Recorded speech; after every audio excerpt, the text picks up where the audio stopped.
मेरा नाम संजीव सान्याल है। मेरे दो प्रोफेशंस हैं।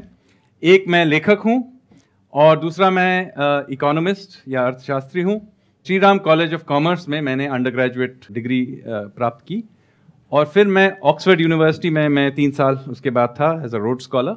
और उसके बाद मैं तकरीबन 22 साल तक फाइनेंशियल मार्केट्स में मैंने काम किया। 2017 में भारत वापस आया क्योंकि सरकार से मुझे पूछा गया कि मैं वापस आके आर्थिक सलाहकार के रोल में मैं गवर्नमेंट में काम करूंगा या नहीं। तो मैंने कहा हाँ। तो फिर मैं फाइनेंस मिनिस्टर, तब जेटली जी थे, तो उनका मैं प्रिंसिपल इकोनॉमिक एडवाइज़र के रूप में मैंने काम किया। उसके बाद निर्मला जी के साथ भी मैंने काम किया। तो कोविड के पीरियड में मैं प्रिंसिपल इकोनॉमिक एडवाइज़र था गवर्नमेंट का। और पिछले 18 महीने से मैं प्रधानमंत्री का आर्थिक सलाहकार के रूप में प्राइम मिनिस्टर के टीम में काम करता हूँ। There are lot of people who are very bullish on the Indian economy.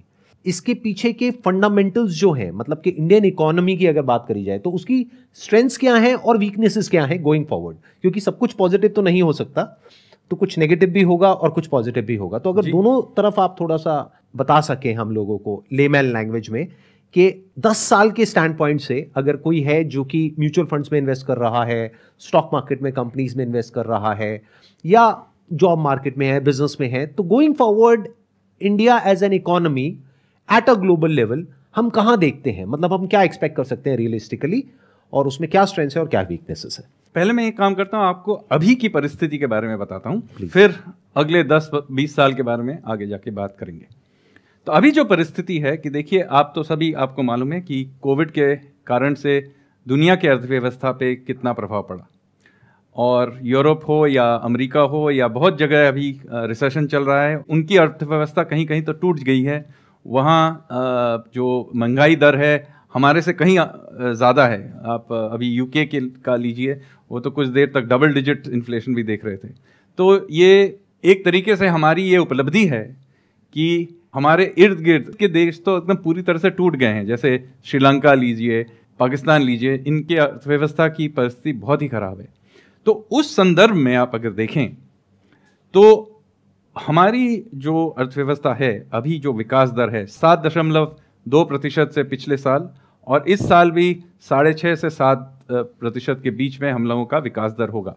वो दुनिया के सबसे टॉप विकास दर है इस वक्त, चाइना से भी ज़्यादा है। तो इसका मतलब नहीं है कि सब समस्याएं खत्म हो चुकी हैं, लेकिन इस वक्त दुनिया के हम नंबर 1 लेवल पे हैं।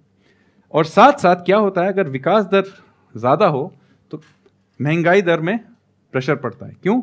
क्योंकि सिस्टम में मांग ज़्यादा है, डिमांड ज़्यादा है। इसका मतलब है कि सिस्टम में इन्फ्लेशन का प्रेशर है। लेकिन हम लोगों ने उसको इस तरीके से मैनेज किया है कि मोटा मोटी जो महंगाई दर है वो भी 4% के इर्द गिर्द है। एक बीच में ऊपर गया था, फिर हम लोगों ने इसको कंट्रोल में ले आए हैं। और दुनिया में अगर तेल का जो दाम है अगर नीचे आ जाए तो हमारे यहाँ हम इस परिस्थिति में रह सकते हैं। अभी भी हम लोग तेल का आयात करते हैं, तो हम लोग दुनिया के पे निर्भर हैं। लेकिन इस वक्त कोई महंगाई का जो प्रेशर है कम है। तो ये परिस्थिति बहुत अच्छी परिस्थिति है, क्योंकि अगर विकास दर बरकरार रहे तो स्वाभाविक है इससे जो नौकरियां और दूसरे जो चीज़ें चाहिए, इनकम्स वगैरह जो हैं, वो बढ़ती रहेंगी। और इसको एक तरीके से बनाए रखना, यही इकोनॉमिक मैनेजमेंट है। जैसे आज हम लोग कहते हैं चीन का इकोनॉमी का देखिए 25 साल में किस तरीके से बदलाव आया है। उन लोगों ने क्या किया, उसी विकास दर को ऊंचा रख के उसको मल्टीप्लाई करते गए। आप सब कंपाउंड इंटरेस्ट रेट समझते हैं, कंपाउंडिंग समझते हैं, राइट। यही है खेल। आप एक साल में आपको अमीर बनना नहीं है। अगर हमको आज से 25 साल में विकसित देश बनना है तो यही कंपाउंडिंग प्रोसेस को चलाए रखना है। तो आप किसी एक साल में अचानक से अमीर नहीं बन सकता, कोई विकसित नहीं हो सकता, लेकिन इस चीज़ को कंपाउंड करते जाना है। तो हम लोग पिछले साल 7% में बढ़े, इस साल भी शायद 7% के इर्द गिर्द होगा। इसी को मोटा मोटा चलाते जाए, और कुछ साल जब दुनिया की परिस्थिति अच्छी होगी तो हम लोग 8% पे चले जाएंगे, 9% भी जा सकते हैं। लेकिन हर एक परिस्थिति में ज़्यादा एक्सेलरेटर पर दबाना नहीं चाहिए। क्यों? अगर हमारी जो अर्थव्यवस्था है, मैं अभी 9% पे चला दूं, किसी तरह से घसीट के गवर्नमेंट से खर्च करके आरबीआई को बोलूँ इंटरेस्ट रेट घटा दो, सब करके ठीक है, 1 साल हमारा इकोनॉमी चल पड़ेगा, हाँ 9% पे चल पड़ा, बहुत खुश हो गए। लेकिन क्या होगा, हमारा डिमांड बढ़ गया तो हमारा इंपोर्ट बढ़ेगा, दुनिया से, चीन से, इधर से हम लोग सब सेवाएं चीज़ें इंपोर्ट करेंगे। लेकिन दुनिया में है एक्सपोर्ट नहीं कर सकते क्योंकि उनकी परिस्थिति वहां पे रिसेशन चल रहा है या फिर वहां पे थोड़ा सा, तो अगर हम लोग ज्यादा तेज चलने की कोशिश करेंगे तो क्या होगा, एक असंतुलन हो जाएगा, इम्बैलेंस हो जाएगा। तो इसलिए मैं कह रहा हूं कि किसी भी इकोनॉमी को चलाना सबसे जितना तेज चला सकते हो वैसा नहीं करना चाहिए, परिस्थिति के अनुकूल आपको चलाना है, यही है। इसीलिए इसमें ध्यान देना पड़ता है। ज्यादा तेज चलाएंगे तो महंगाई दर बढ़ जाएगी, आपका करंट अकाउंट फिसल जाएगा। दूसरे तरफ अगर आप बहुत कम चलाएंगे, मतलब टाइट करके रखेंगे, तो देश में नौकरियां नहीं बढ़ेंगी। तो एक मैं कहूँगा एक इक्विलिब्रियम शब्द सही नहीं है, एक संतुलन करके चलाना पड़ता है, बैलेंस करना पड़ता है, बैलेंस करना पड़ता है, और वो परिस्थिति के अनुकूल करना पड़ता है।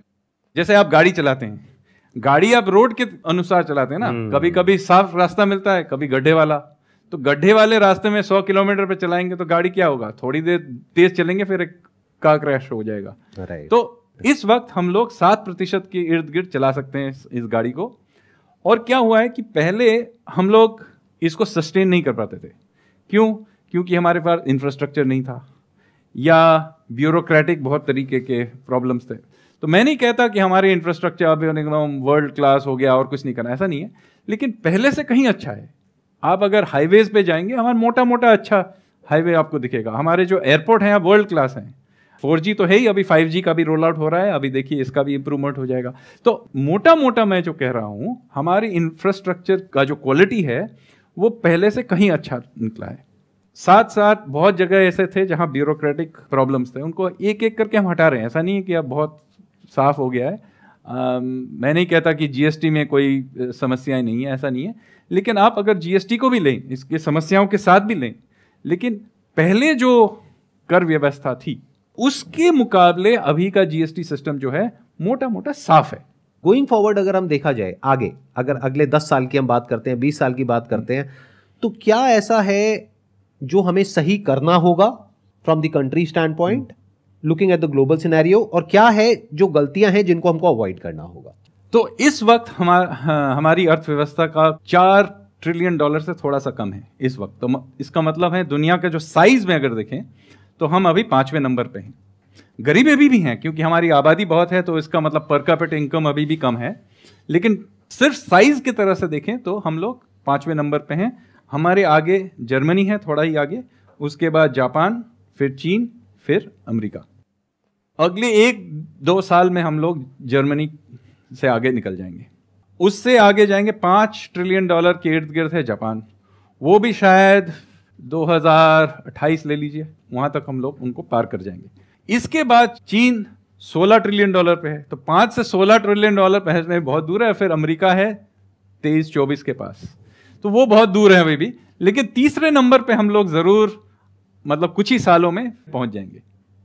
क्योंकि एक है हमारी विकास दर उनसे ज्यादा है। अब तो जर्मनी का इस साल तो विकास दर नेगेटिव में है, हाँ, और जापान का भी 0 के इर्द गिर्द पे चलता है, मतलब कभी कभी वो 0 पे है, कभी कभी 0 से थोड़ा ऊपर है। तो मतलब हमारे यहाँ जो विकास दर है वो काफ़ी उनसे आगे है। तो ये कॉम्पाउंडिंग से हम लोग उससे निकल जाएंगे।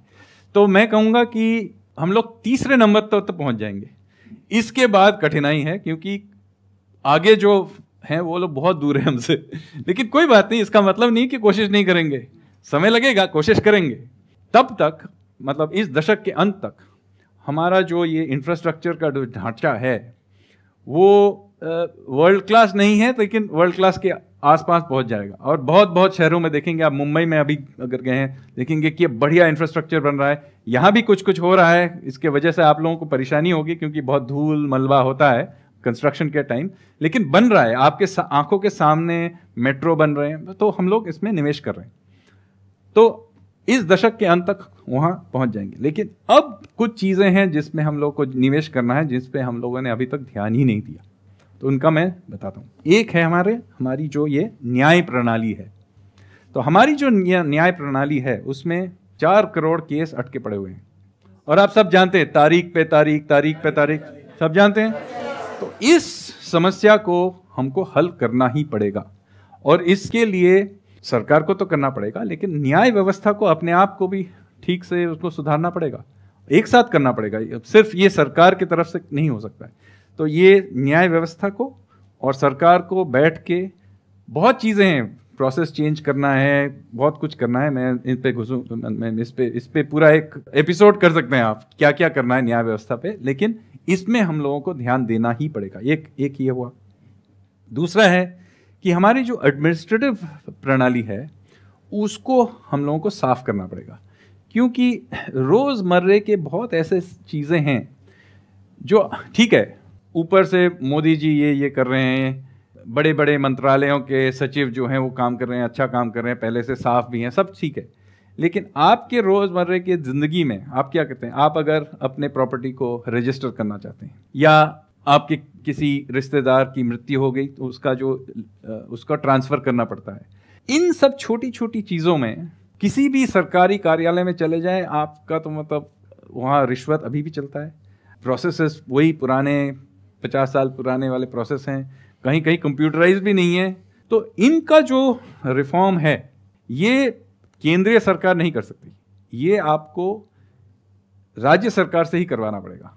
जो केंद्र सरकार के स्तर पे जो किया जा रहा है, अब हम लोग काफ़ी सारा कर लिया है, अब मैं नहीं करा, बहुत और भी आगे करेंगे, लेकिन ये जो चीज़ है ये राज्य सरकारों से और पब्लिक को उनसे मांगनी पड़ेगी कि हर चीज़ मोदी जी करेंगे, ऐसा नहीं है। आप आपके स्टेट के चीफ मिनिस्टर से पूछिए, आपके काउंसलर से पूछिए, इन छोटी छोटी चीज़ों का फिर सुधार करना पड़ेगा। तीसरा, हम लोगों ने शहरों का जो इंटरकनेक्शन है उसको तो हम लोग बदलाव कर रहे हैं। एयरपोर्ट्स बन गए अच्छे क्वालिटी के, अब हाईवेज भी अच्छे क्वालिटी के बन रहे हैं, 5-6 साल में पूरे कंप्लीट हो जाएंगे। अब रेलवेज में बहुत निवेश करने वाले हैं, इस साल आप 2 लाख करोड़ एक्स्ट्रा दिया गया है रेलवेज को, इसको अपग्रेड करने। तो मतलब शहरों के बीच का जो कनेक्टिविटी है वो बढ़िया हो जाएगा। लेकिन शहरों के अंदर की परिस्थिति, अब यहाँ इस एरिया की देख लीजिए, मैं मोतीबाग से पीतमपुर आया, जो मेन रोड है बहुत बढ़िया है, लेकिन फिर जब आप उससे निकलते हैं साइड रोड में जाते हैं, उनकी परिस्थिति अभी भी वही है।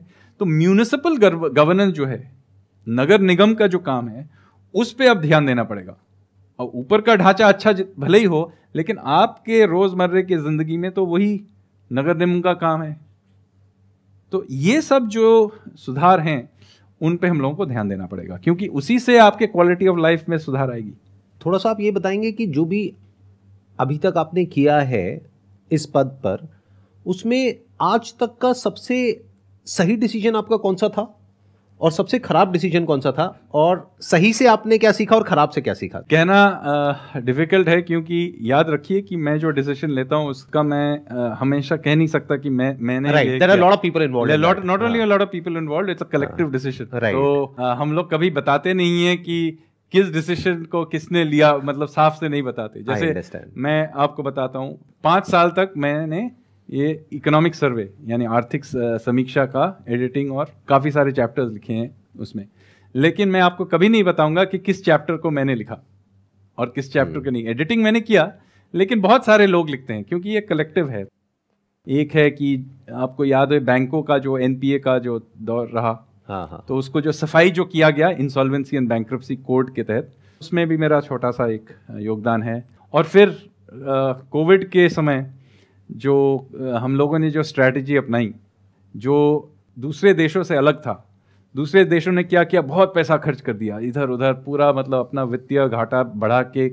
तो उस समय आपको याद होगा कि बहुत लोगों ने हम लोगों को बहुत क्रिटिसाइज भी किया कि इंडिया में आप लोग देखिए, अमेरिका में ऐसा कितना खर्च किया, ये स्टिमुलस चेक दिया, ये किया, खर्च किया। तो उस समय आपको याद होगा कि मैं स्वयं टेलीविज़न पे आके बता रहा था, देखिए ऐसा मत कीजिए, क्योंकि अगर आप सिस्टम पे अगर आप ब्रेक को दबा रहे हैं तो साथ साथ अगर एक्सेलरेटर को भी दबाएंगे तो इंजन गर्म हो जाएगा।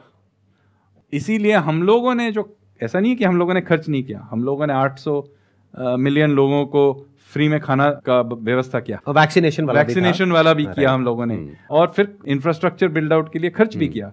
लेकिन हम लोगों ने उस अंधाधुंध तरीके से जो अमेरिका में, ब्रिटेन में, यूरोप में या श्रीलंका में जैसे जिस तरीके से अंधाधुंध खर्च कर रहे थे, हम लोगों ने नहीं किया, हम लोगों ने बहुत नियंत्रित तरीके से किया।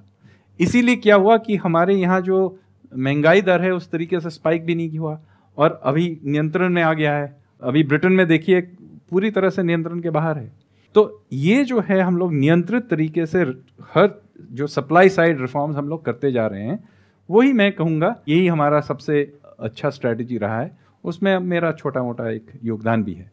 एनी स्ट्रैटेजी जो आप कहते हैं पास में, नॉट मे बी रिसेंटली, 10 साल में नहीं, 20 साल 30 साल 40 साल में जो आपने स्टडी किया, maybe at an India level और globally, I understand because of some reason you may not be able to tell it exactly कि पिन पॉइंट करके कि ये, but something related to economics जो आपने देखा कि ये ब्लंडर है, ये हमें नहीं करना चाहिए किसी भी हालत में, जो चाहे किसी और कंट्री ने किया चाहे हमने ही किया पास में, हमने भी किया, जहां से हमने कुछ सीखा है। मैं आपको एक उदाहरण देता हूं। देखिए क्या होता है कि कोई भी समस्या सामने आ खड़ी होती है तो आज भी भारतीय चाहते हैं कि सरकार इसके लिए कुछ करे। देखिए सरकार एक सीमित क्षेत्र में उसका जो प्रभाव है हो सकता है। हर एक चीज़ में अगर आप सरकार को खींच के लाएंगे ना तो अंत में क्या होगा, हर चीज़ ब्यूरोक्रेटिक हो जाएगा। सरकार का एक स्थान है हमारे राष्ट्रीय जीवन में, एक स्थान है, लेकिन उससे कभी भी सरकार को आगे उसको सीमित रखने की बहुत ज़रूरत है। नहीं तो बहुत ही जल्दी अफसर आपकी ज़िंदगी में दखलंदाजी करेंगे और ये चीज़ हम समझते नहीं है। हमारा डिफ़ॉल्ट है कि गवर्नमेंट को हर चीज़ में घुसाए। ये नेशनल एटीट्यूड से आता है और एटीट्यूड ये है कि हम लोग जाके, हर एक आदमी सरकारी नौकरी चाहता है। क्यों? आप जाके अपना कंपनी बनाइए, रिस्क लीजिए। आपने रिस्क लिया है, आपने कितनी सारी नौकरियां उभर आई आपके कारण, आपके रिस्क लेने से। तो ये जो नेशनल एटीट्यूड है ऑफ स्टार्टअप्स, ऑफ इनोवेशन, ये होना चाहिए नेशनल एटीट्यूड, न कि हम लोग सब जाके सरकारी नौकरी करना चाहिए। सर ये आपने बात बहुत अच्छी कही है और ये ऐसा होना चाहिए, बट द चैलेंज इज कि ऐसा कैसे होगा, क्योंकि मेरे यहाँ पे जो सेशंस होते हैं उसमें मेजॉरिटी ऑफ जो बच्चे आते हैं 18-19 साल के, 20 साल के, सबको सरकारी नौकरी चाहिए। ये चीज सरकार इसको सॉल्व नहीं कर सकती है, ये समाज के एटीट्यूड से ये उभरता है। और वो कैसे चेंज होगा? वो समाज को ही चेंज करना पड़ेगा। यही मैं बता रहा चाहता। आप जैसे इन्फ्लुएंसर हैं, या अपने आप सोचिए, अगर हर आदमी सरकारी अफसर बन जाएगा तो देश चलेगा कैसे? और प्लस कंपटीशन भी तो बढ़ता जा रहा है ना वहां पर। नहीं, और अंत में याद रखिए कि आप सरकारी अफसर का जो सैलरी मिल रहा है उसको, वो किसी के टैक्स से आ रहा है, राइट। तो टैक्स भरेगा कौन? अगर कोई व्यापारी नहीं करेगा, इंडस्ट्री नहीं चलेगा, स्टार्टअप्स नहीं होंगी। Remember the government is ultimately a parasite. It is a necessary parasite because you need to maintain law and order, infrastructure, etc. But it is not a generator of value. मतलब आप ये कह रहे हैं कि that is basically an expense, तो कहीं से तो रेवेन्यू भी आए ना। और रेवेन्यू आएगा जब ये नेशनल एटीट्यूड हमारा चेंज होगा कि सबको जो अभी आज value generation is the game. हाँ, सॉरी मैं अंग्रेजी में इसको समझा रहा हूँ। हाँ प्लीज आप अंग्रेजी में ही समझाइए। Point is this, ultimately the economy is a generator off value. What is GDP? It's a generator off value, right. The government is allowed to tax this value in order to do a few things that the private sector and people at large cannot do. So we as citizens, now don't think of me as a government employee, I am a citizen just like you.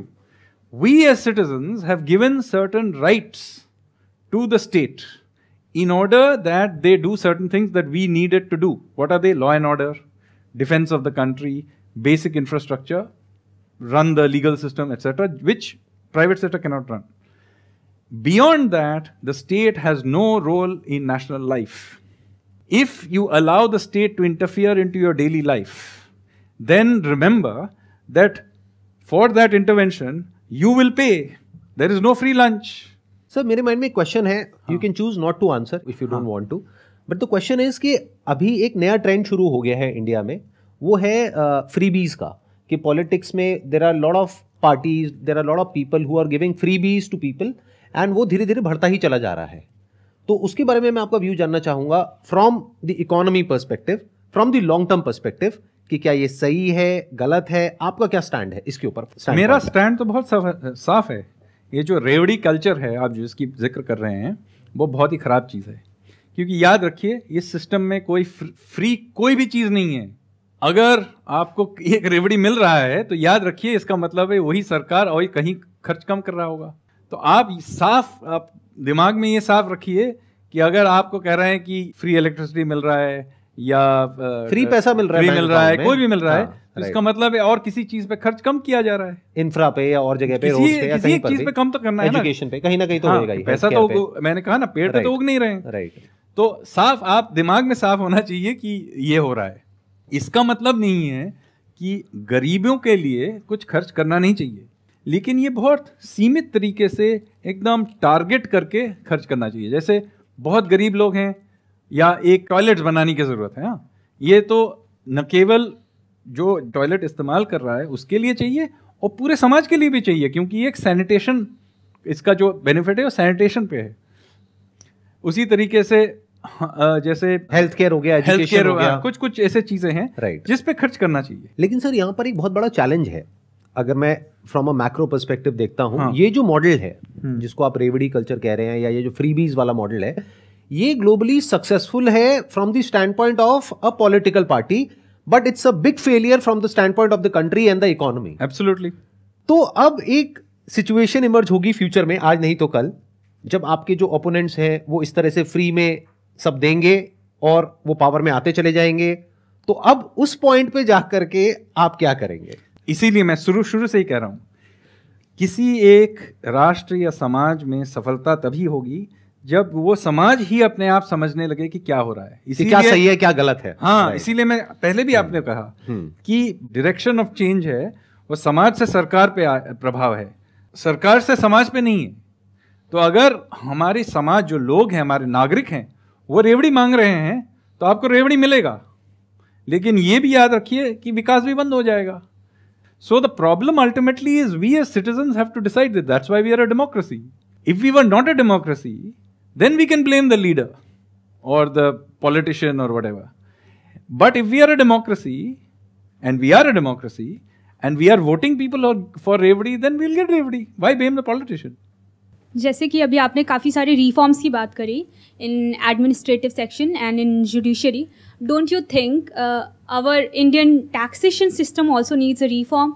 I just want to know your perspective on the taxes that is being applied to a middle class person. Suppose a person who falls under 30% tax bracket and is not earning a lot, means he's not rich, he's middle class, but he falls under 30% of tax bracket. So he's paying a major portion of his salary to taxes. But what benefits is he getting in return? देखिए, मैं tax मजे के लिए नहीं कर रहा हूँ, ultimately खर्च करना पड़ा। आप जो ये डिफेंस देख रहे हैं, ये इंफ्रास्ट्रक्चर जो बन रहा है, सरकारी सेवाएं हैं, उसके लिए जो पैसा खर्च होता है उसी के लिए दे रहे हैं। आप ये कह सकते हैं कि हाँ, मिडिल क्लास को ज़्यादा टैक्स किया जा सकता है, उस पर हम लोग बहस कर सकते हैं, लेकिन टैक्स होना चाहिए कि नहीं है इस पर बहस नहीं हो सकता है, क्योंकि अंत में कहीं ना कहीं से तो ये पैसा जुगाड़ करना ही पड़ेगा ना मुझे। हाँ, आप सब यूपीएससी करना चाहते हैं तो आपको तो फिर आप सरकारी सैलरी देनी पड़ेगी, तो कहीं से तो मैं वो उसको दूंगा, जनरेट करना पड़ेगा, जनरेट करना। तो पहले ये साफ कर लीजिए कि कहीं ना कहीं मुझे टैक्स करना ही है। अब मुझे ये सोचना है कि मैं किस तरीके से ये टैक्स जमा करूंगा जिससे सिस्टम में जितना उसका जो दर्द है उसको मैं सबसे सब कम कर दूं। इसीलिए मैं एक ही जगह टैक्स नहीं करता हूं, नहीं तो एक ही लोग उसको पूरा भरेंगे। तो मैं विभिन्न तरीके से इसको टैक्स करता हूँ सिस्टम को। एक है कि मैं इंपोर्ट ड्यूटी लगाता हूँ, मतलब आयात पे टैक्स है। दूसरा है मैं जीएसटी लगा रहा हूँ। पहले बहुत तरीके के टैक्स थे, मैंने कम करके एक ही टैक्स कर दिया, एक ढांचा बना दिया जिसको जीएसटी कहते हैं, तो एक और हो गया। फिर हो गया आयकर। आयकर में दो तरीके के, एक कॉर्पोरेट्स पे लगता है, जो कंपनीज में मुनाफा जो होता है उस पर लगता है, और दूसरा है कि पर्सनल टैक्स है, जो व्यक्तिगत टैक्स जो है। आप जो कह रही हैं वो व्यक्तिगत है। तो देखिए, मैं आपसे सहानुभूति रख सकता हूं क्योंकि मैं भी टैक्स भरता हूं, लेकिन अंत में मुझे कहीं ना कहीं करना है। अगर देश में सभी लोग टैक्स भरेंगे, और हमारे यहाँ बहुत लोग हैं टैक्स नहीं भरते हैं, लेकिन अगर ज़्यादातर लोग टैक्स भरने लगेंगे तो मैं इस टैक्स के बोझ को कम कर पाऊंगा, क्योंकि मैं फिर ज़्यादा लोग भरेंगे तो मैं इसको घटाता जाऊंगा और इसको लाइट कर दूंगा। There are a lot of people who are doing small businesses, medium businesses and all that. उनका ये कहना है, जो आप कह रहे हैं वही बात वो कह रहे हैं, वो बस अलग तरीके से कह रहे हैं। आप कह रहे हैं कि वो टैक्स भरें तो मैं टैक्स का जो रेट है वो घटाऊं, वो कह रहे हैं कि टैक्स का रेट घटेगा तो हम टैक्स भरेंगे। तो ये एक सिचुएशन क्रिएट हो गई है। जब तक सब नहीं भरेंगे हम लोग घटा नहीं सकते, क्योंकि अंत में मैं उतना ही घाटा, वित्तीय घाटा तो उतना ही चला सकता हूं ना मैं। मतलब पहले कम नहीं कर सकते, पहले ऐसा नहीं मैं है कर रहा हूँ उसमें रिस्क है। नहीं, देखिए कभी कभी मैं रिस्क लेके कर रहा हूँ। जैसे हम लोगों ने कॉर्पोरेट्स का टैक्स पहले घटा दिया और ऐसा हुआ अभी कि लोगों ने ज्यादा टैक्स भरा, लेकिन मैं उस आधार पे सब कुछ नहीं कर सकता। इसके वजह से क्या हो रहा है ना, जो HNIs हैं इंडिया में, they are living country because उनको यहाँ पर हायर रेट पे करना पड़ रहा है टैक्सेस, जिसकी वजह से एक ब्रेन ड्रेन सिचुएशन क्रिएट हो रही है। तो don't you think this situation is like अच्छी नहीं होगी इंडिया की फ्यूचर GDP ग्रोथ के लिए, बिकॉज जो अच्छे माइंड्स है वो इंडिया से तो बाहर ही चले जाएंगे इस केस। देखिए ये समस्या का समाधान आसान नहीं है, क्योंकि अगर मैं अचानक से घटा दूं, ठीक है वो रह तो जाएंगे, लेकिन 2-3 साल के लिए तो मुझे घाटा लेना पड़ेगा ना। तो ये एक संतुलन की बात है। अंत में मेरा लक्ष्य क्या है कि टैक्स रेट्स कम हो, इसका जो दबाव है लोगों पे वो सबसे हल्का हो और लोग भरें, खुशी से भरें, यही मेरा लक्ष्य है। और धीरे धीरे हम लोगों ने बहुत जगह टैक्स सिस्टम को सुधारा भी है और उससे टैक्स का लाभ भी हो रहा है। GST कलेक्शंस हर महीने आप देख रहे होंगे काफ़ी तेज़ चल रही हैं।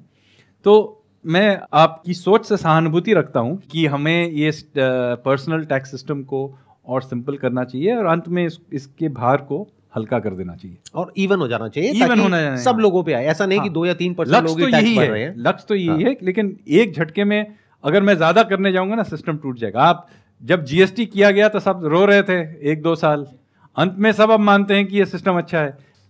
तो हर सिस्टम को बदलने के टाइम में सब रोते हैं। देखिए अब अभी जो इंफ्रास्ट्रक्चर बन रहा है, अब इसकी वजह से रोड्स बंद होती हैं, अभी धूल मिट्टी कंफ्यूजन रहता है जब बन रहा है। तो अगर हम लोग ज्यादा चीज एक साथ करने जाएंगे तो फिर हमारे मतलब एक विद्रोह, एग्जिस्टिंग इंफ्रास्ट्रक्चर बैठ जाएगा। नहीं, और वैसे भी विद्रोह हो जाएगा। विद्रोह। Thank you so much.